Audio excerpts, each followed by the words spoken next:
Alors on va faire un cours sur la dérivée. Donc c'est un cours de mathématiques, mais bon, on en a besoin pour ce cours sur les oscillateurs mécaniques. On va avoir besoin de cette notion de dérivée que vous allez faire en mathématiques dans les semaines qui viennent, hein. Donc dérivée d'une fonction. Alors déjà, première chose, en physique, la variable est le temps. Donc on aura des fonctions du temps, hein. En mathématiques, c'est y est égal à f de x, hein. La variable c'est x. Nous, ça va être le temps. Le temps t. Donc on aura des fonctions x en fonction du temps. Alors on va voir qu'on aura des notations très particulières à la physique. Donc ici j'ai représenté une fonction du temps, x en fonction du temps, qui est quelque chose comme ça. Je fais n'importe quoi ici, hein.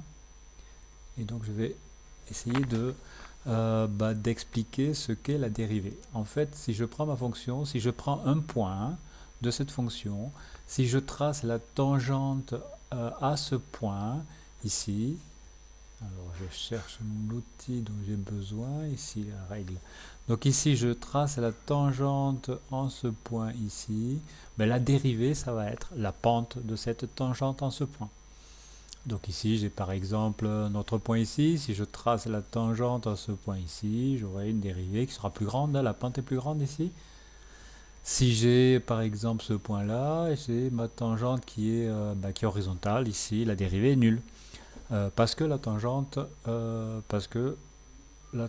ici est horizontale, donc la pente est nulle.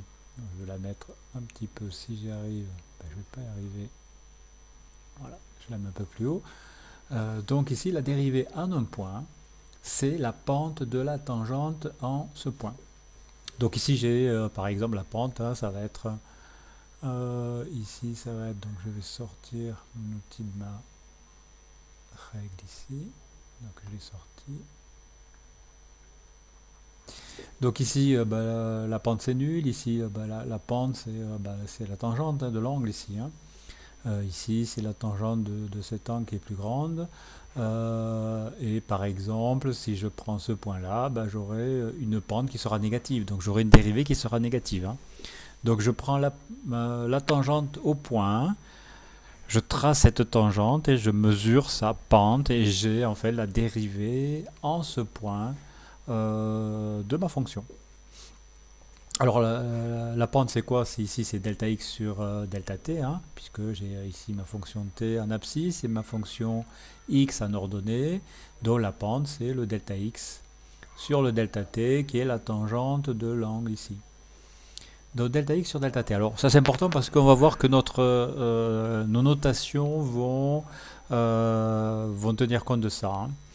Alors en fait la dérivée c'est en mathématiques la limite de delta x sur delta t quand delta t tend vers 0. C'est-à-dire, je vais prendre ici un delta t qui tend vers 0 et je vais faire le delta x sur delta t dans ce cas de figure. Alors ça s'écrit comme ça. Ça s'écrit d sur dt de x de t. Donc ça c'est la notation qui veut dire je prends la dérivée de la fonction x de t par rapport à la variable de temps. On retrouve un petit peu le delta x sur delta t ici, mais ça c'est un opérateur, c'est l'opérateur de la dérivée. Opérateur dérivé, je l'avais écrit ici. Alors, nous on va changer un petit peu encore la notation, on va l'écrire, pour simplifier si vous voulez, hein, on va écrire x point. X point de t, ça veut dire j'ai cherché la dérivée de x par rapport au temps. Le point, ça symbolise le d sur dt ici. Donc ça, c'est la notation de la physique que l'on va utiliser par la suite pour simplifier les écritures. Au lieu d'écrire tout ça, d sur dt de la fonction, on va écrire rapidement x point de t. Alors je peux imaginer, hein, ça c'est une autre fonction, hein, x de t c'est une autre fonction du temps. Alors je peux imaginer que de prendre la dérivée de cette autre fonction du temps. Donc je vais faire le d sur dt, donc j'applique cet opérateur à cette nouvelle fonction ici que j'ai calculée précédemment. On l'écrit d de xt sur dt2, ça c'est la notation qui correspond à cette dérivée qui s'appelle la dérivée seconde. Ça c'est d sur dt correspond à la dérivée première.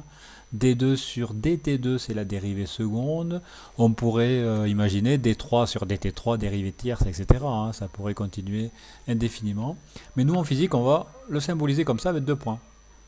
Avec 2 points ça veut dire d2 sur dt2 de ma fonction x de t. C'est une autre fonction qui correspond à la dérivée de la dérivée.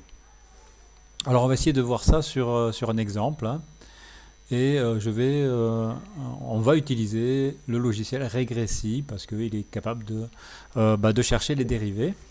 Donc ici, j'ai un tableau ici avec des valeurs, donc une fonction du temps. Alors j'ai choisi de prendre comme fonction x de t est égal à t au carré, donc 0, 0, 1, 1 au carré c'est 1, 2, 2 au carré c'est 4, 3 au carré c'est 9, 4 c'est 16, etc. Hein.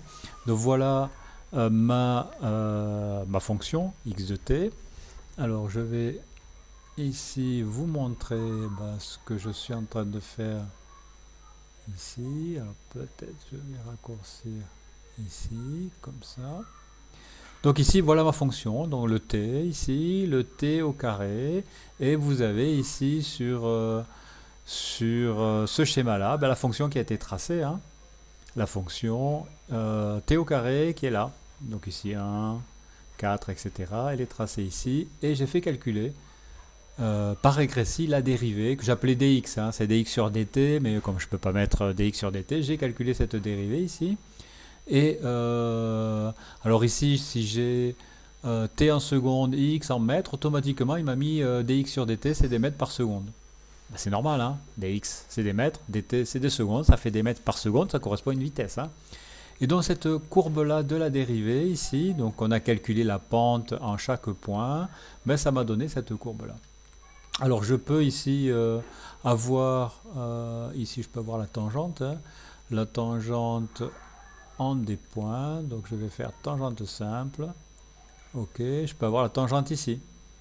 Donc la tangente ici va me donner le dx sur dt qui est égal à 6 par exemple ici pour t est égal à 3. Je peux avoir la tangente ici. La tangente ici c'est le dx sur dt pour t est égal à 4, ça fait 8. Je prends la tangente ici, ça fait 10. Ici ça fait 4 et ici ça fait 2. Donc ces valeurs ici que je vous ai fait apparaître ici, ce sont les valeurs qui ont été calculées, hein, 2, 4, 6, 8, 10, 12.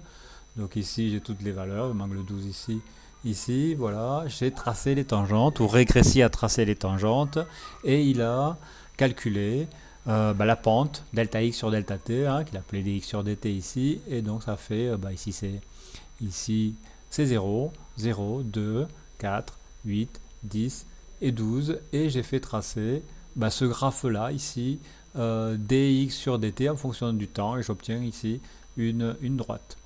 Donc voilà comment je peux faire ma dérivée. Alors si je reviens au cours, ici, c'est ce que j'ai dessiné ici grossièrement, et le x point de t, c'est égal à 2t. Donc x de t c'est t2, l'autre fonction, x point de t c'est 2t. Alors si je fais x point de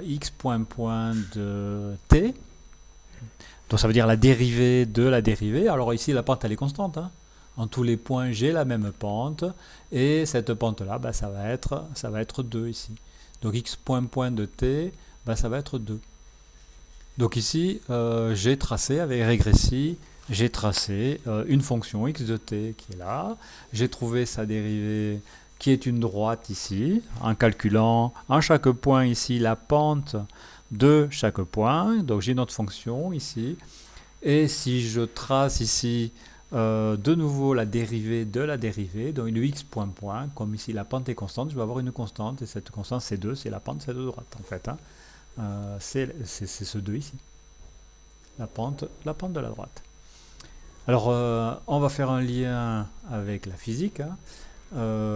Mouvement rectiligne uniformément varié, donc je vais avoir AX, je suppose, hein, x égale à 2 mètres par seconde, Vx0, x0 est égal à 0, donc je connais l'équation horaire du mouvement rectiligne uniformément varié, hein, vous vous souvenez, ça c'est classe de 11e, hein, 1 demi de axt au carré plus Vxt plus x0, Vx de t, c'est ax fois t plus vox0. Alors, si j'ai ici Vx de t qui est égal à 2t, c'est l'exercice précédent. Le x de t, c'est égal à t au carré, parce qu'ici, le x est égal à 2 mètres par seconde. Le Vox c'est 0, x0 c'est 0. Donc j'ai appliqué ça ici. Hein. Donc j'ai x de t qui est égal à ax, c'est-à-dire à 1 demi de ax t au carré. Donc ça va faire t au carré. Et ici, j'ai le Vx de t, pardon, Vx de t qui est égal à 2 fois t, le ax fois t. Donc ça veut dire que le Vx, c'est la dérivée de x ici. Donc Vx de t, c'est x point de t, et ax, c'est x point de t. Donc d'une façon générale, on va avoir que le Vx c'est x point de t, y point de t, dans les coordonnées de ce vecteur ici. Hein. Donc c'est la dérivée de la position. Et l'accélération, c'est la dérivée seconde de la position, ou l'accélération, c'est la dérivée de la vitesse. Hein. L'accélération, c'est, je vais le mettre comme ça, d sur dt, dérivée de Vx, et ici d sur dt de Vy. Donc voilà cette première partie du cours sur la dérivée, hein, avec cet exemple de la physique qui nous intéresse. Hein. Donc on va voir après dans la prochaine série, on va voir comment on dérive les fonctions, les techniques en fait de dérivation de quelques fonctions. Alors on va juste utiliser les fonctions qui nous intéressent, dans le cours qui suit.